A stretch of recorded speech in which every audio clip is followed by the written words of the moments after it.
Welcome to another episode of the Layman's Guide to the World Cup, and we are getting to the end of the World Cup already, which is a crazy thought. It's a sad day today because there's no games for the next 2 days, and I don't know how I'm going to function without it. I don't know. That's been a part of my ritual for the last 4 weeks. That World Cup game every day. And I've watched most of them, so it's really been a big part of everything. But what we're going to do today, we're going to go through um, kind of the rest of the round of 32 since that happened since last time I recorded, and then also go through all the round of 16 since that's happened as well, and then we'll preview the quarters, the final eight. So with that, where we left off, we already had Germany was knocked out by Paraguay, Brazil beat Japan, Canada beat South Africa, Morocco beat the Netherlands after extra time. So then we go on to Ivory Coast and Norway, and man, this is the first of it, but Holland's coming in clutch, man, and we see that in the next round too. But man, the dude came in clutch to get that 86-minute goal to get them 2-1 for Norway against Ivory Coast. Then we saw France, Sweden. France just looked comfortable, 3-0. Mbappe looked so comfortable out there, and just the French team continuing to create that thought that they're the best team in this tournament. Mexico continues on, getting a 2-0 win over Ecuador. It was a solid game in the Azteca. And then England beat Democratic Republic of Congo, which for almost 75 minutes, this team had the lead over England. Kane literally put England on his back and won the game with 2 goals in the 75th and 86th. Then we have Belgium versus Senegal, which this game went into extra time. But for 85 minutes, Senegal were winning. And Belgium had a 3-goal comeback to beat Senegal, ultimately in extra time, to do that. Then we saw the U.S. beat Bosnia very comfortably, and they looked really good. Both Balogun and Tillman both got goals. Tillman got that beautiful set piece as well. Spain clinically beat Austria 3-0. Portugal and Croatia was a very good battle, but ultimately right at the end, 4 minutes into stoppage time in the second half, Portugal got their winner. And then Switzerland and Algeria 2-0. Australia and Egypt went to penalties.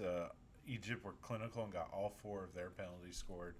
Then my favorite game, and maybe your favorite game of this whole World Cup, Argentina versus Cape Verde. Man. First off, 1-1 going into extra time. And then, all of a sudden, Argentina scored in extra time. Then Cape Verde scored in extra time. And then all the way, there's just this duel back and forth till Argentina got another goal.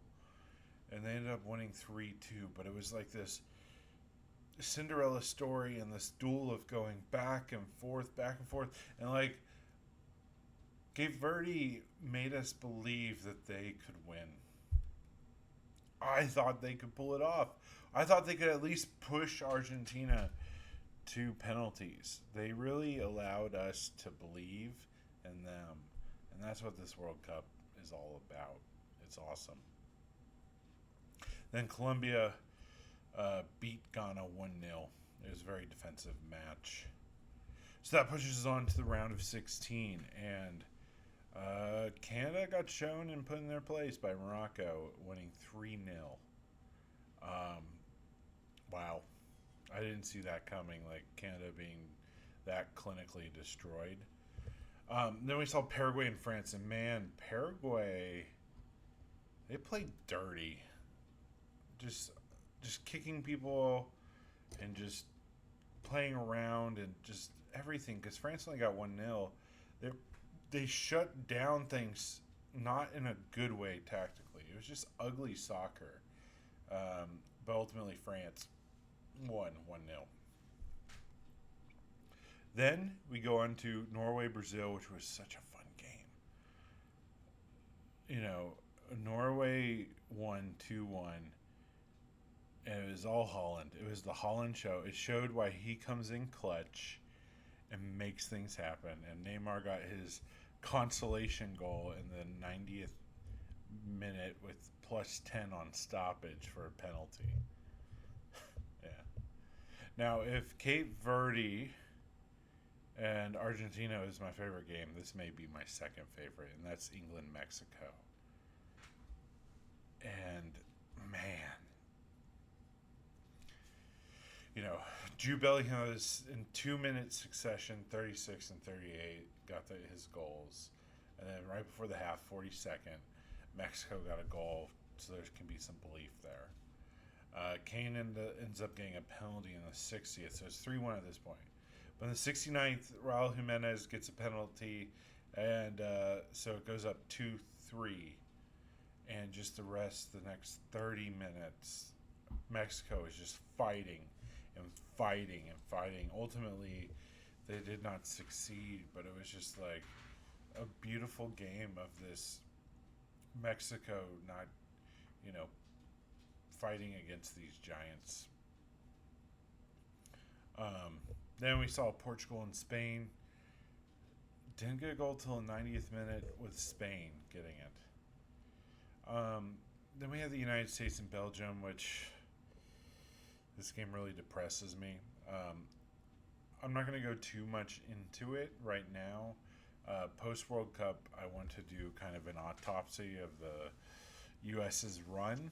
So we'll get into that after the World Cup and kind of just talk about, especially because the thing is with this game, it really shows we're not elite. Our defense and goalkeeping, like our offense can't cover them against elite teams.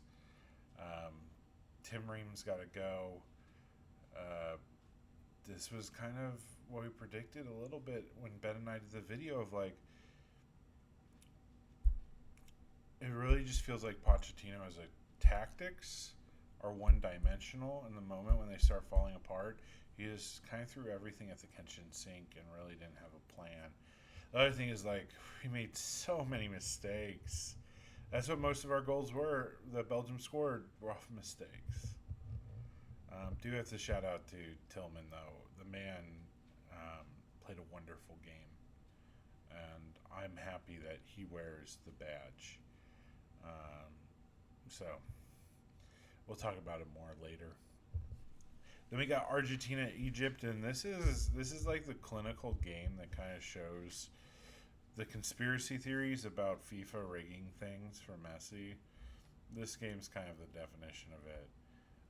Because like 15 minutes, Egypt score, then they also get a score disallowed, and I'd say it's questionable. Like,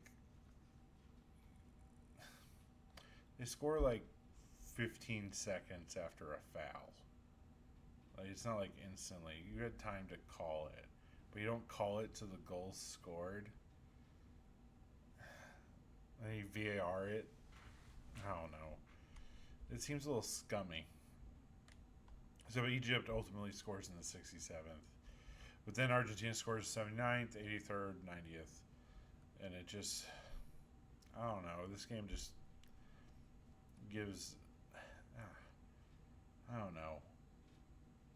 It's like a team should be able to do things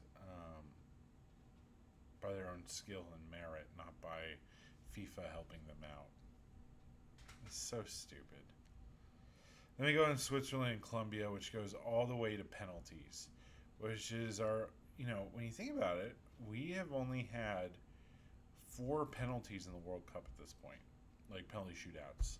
So ultimately, Switzerland only missed one in their five, and Colombia sadly missed two in their five. So Switzerland won 4-3.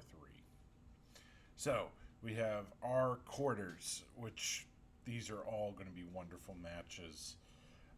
If I had to rank from worst to best the teams that are left here, like if I'm going to power rank these 8 teams that have made it to the quarterfinals, this is what I would do. The weakest team of the bunch is probably Switzerland at 8. Then we put Belgium at 7th. Then I would probably put Morocco at 6th. Then this is where it really gets hard. Because I haven't been too, like, literally it's just pass the ball to Messi, Messi make magic. So Argentina as a cohesive team, and like when they start facing these big boys, how are they actually going to play? They're kind of on fraud watch for me, so I'd say 5th for me for Argentina. They're kind of a one-trick pony, or it feels like they're a one-trick pony, and I think they're too reliant on Messi. I think that's going to cost them against these bigger teams that doesn't matter. Now I'd probably put England. Jude and Harry and Declan Rice, they're all great players. I just think there's some weakness in the back and and their wingers haven't been as effective as they need to be. And Harry and Jude especially have just been putting the offense on their back. But they can overcome a lot of this for that. Now I would put Norway probably next at 3rd. Mostly it's just mostly because of Holland. This team is built to take advantage of him. And I know I just said that with Argentina one trick. I think the difference is Holland still runs and does everything. And they have pieces that kind of help with that. And they can score themselves, but Holland's like a genetic freak, and I'm really curious with the matchup with England is this all a fraud or is this legitimate? Like, he literally is that much of a genetic freak, and Norway's set up to get him in good spots and get him to score as a once in a generation striker. So that's why I put him in 3rd. I'll put Spain next. They're not the most. They really haven't been the most exciting to watch this World Cup. They usually play really pretty soccer, but it kind of just seems like they've been organized and kind of bland. But it's hard to disrupt that organization, so it doesn't matter because they're that well organized and they will take advantage of that. And they have not let in a single goal this World Cup. And I think they're okay with being bland if they are super defensive and they're hard to score against, and no one has. Then finally we get up to France, and I think France has been proving since day one of this World Cup that they are the team to beat. They are the team to beat, and I don't know if anyone can. That's the question. Unless you play really dirty, crappy soccer like Paraguay. But then how are you going to get on the offense with that? That's the question. So that brings us to these 4 quarters. France, Morocco here. This is going to be a very interesting game.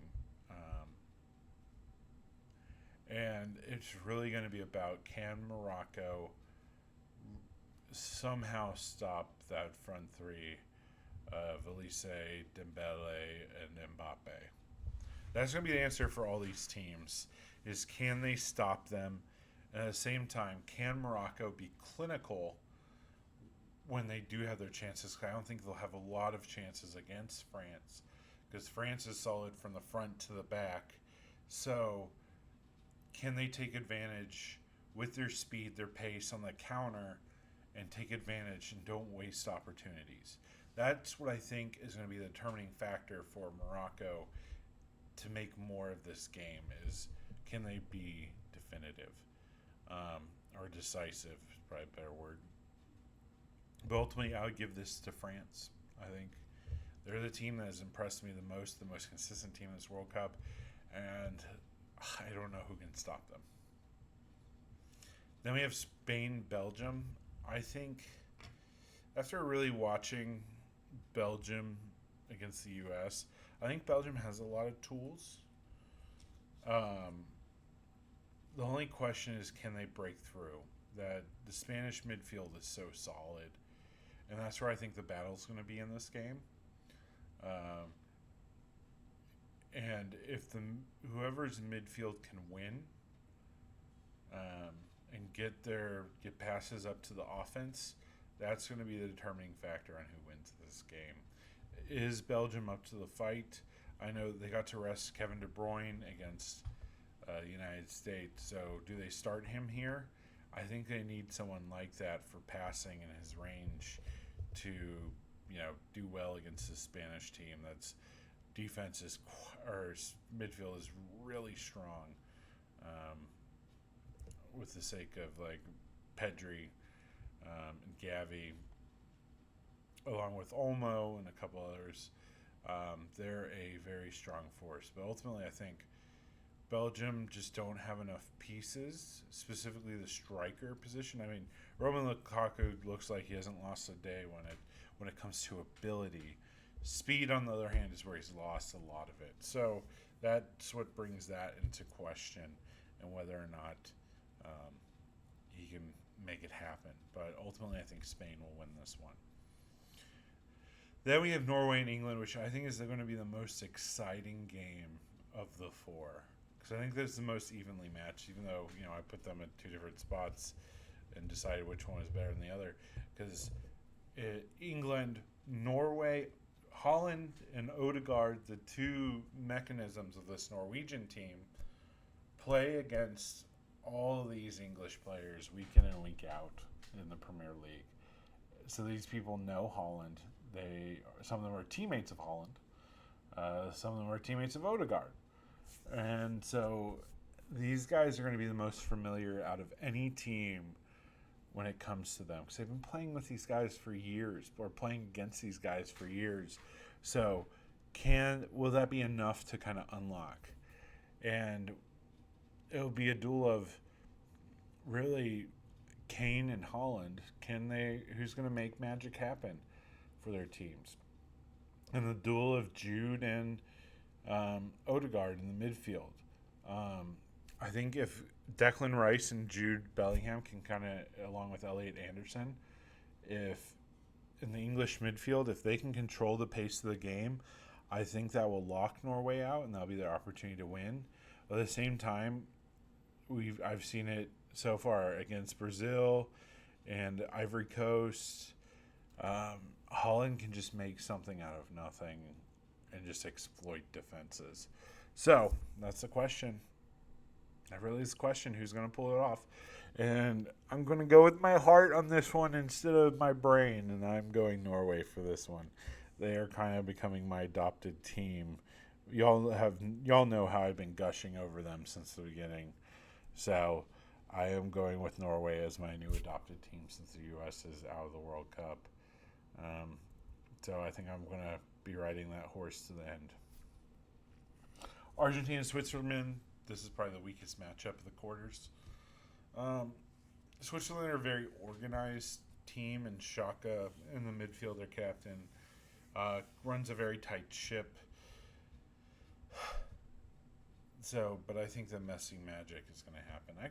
I could see like this game being pushed to like penalties or extra time or something like that. But ultimately, I think Argentina will prevail. Emi Martinez is really good on PKs. And then they have all these clinical strikers from Messi to Martinez and Alvarez. All these guys can score. So ultimately, I think it's Argentina's game. Then that brings us to the semis, which is kind of exciting. It'll be France versus Spain. That's really going to be. France has this fast paced, kind of slice up your defense mentality, while Spain has this very organized, structured system. So really, the question of the game is going to be: can France exploit that? I think Mbappe and Dembele are the type of players that can. So we'll see. Either way, this is going to be a great game. It's going to be a really good game. Ultimately, I think it's France. It's going to be France. So that brings us to Norway and Argentina. It's just the weaker of the two semis. But I think because both Holland and both Messi can create magic. That's the thing. They can create magic. But here's the thing.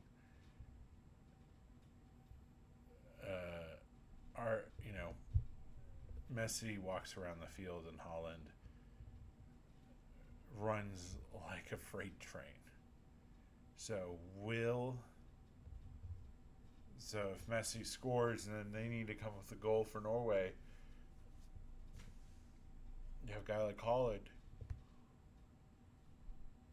just gonna run. Yeah, that's the question then. I'm gonna go with my heart on this one again, and that's Norway. I really think it'll be Norway. That brings us to a France-Norwegian final.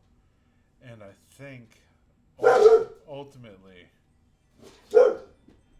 we will see France beat Norway and be reigning champ again, which is going to be exciting. So, I look forward to this next group of games. I hope you are too, and we'll see you next time on the Layman's Guide to the World Cup.